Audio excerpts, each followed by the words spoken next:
Hello. Hola. ¿Cómo estás, everyone? I'm here to lead the PD on how to build a genuine relationship with your students over remote learning. I don't understand why we're having a PD about this. We should just give them a packet and call it a day. Miss Anderson, can you give us some suggestions on how to build a genuine relationship with the students? Sure, here are some suggestions that I have for you guys. 1, to make sure that your camera and their camera are on. Some students aren't in an environment where they feel comfortable turning on their cameras. 2, open up to them. Let them meet your pets. Pets? 3, you can email them. Or make calls to check in on students and families. I guess so. Look, I've been teaching for 29 years, so at this point, I only care about retiring. Anyway, I have some questions for y'all. What are the questions?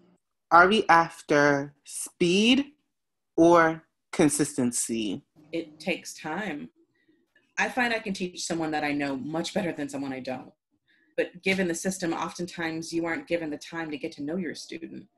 Damage is done because we don't take time to get to know the student.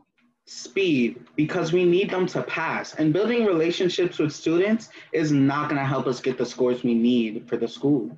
Consistency, because we have to get these kids that are probably in a bad environment, and we have to be there for them to have a positive role model.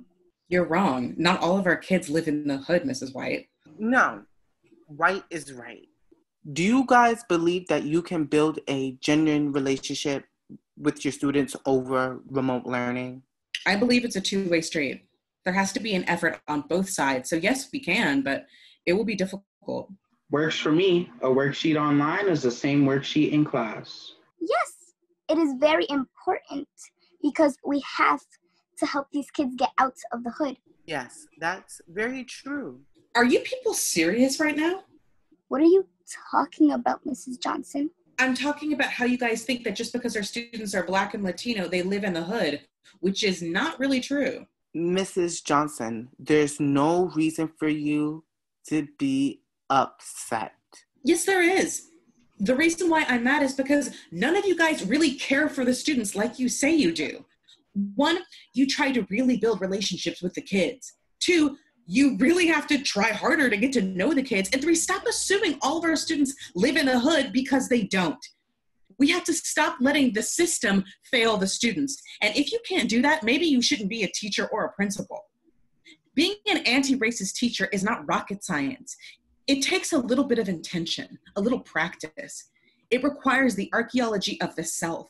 You have to understand how to exist in power in a school. If we're not understanding our own biases, our own investments in racism, misogyny, white supremacy, all these things, then we're going to enact it on our young people. But also, it's just like, be a human and don't be terrible.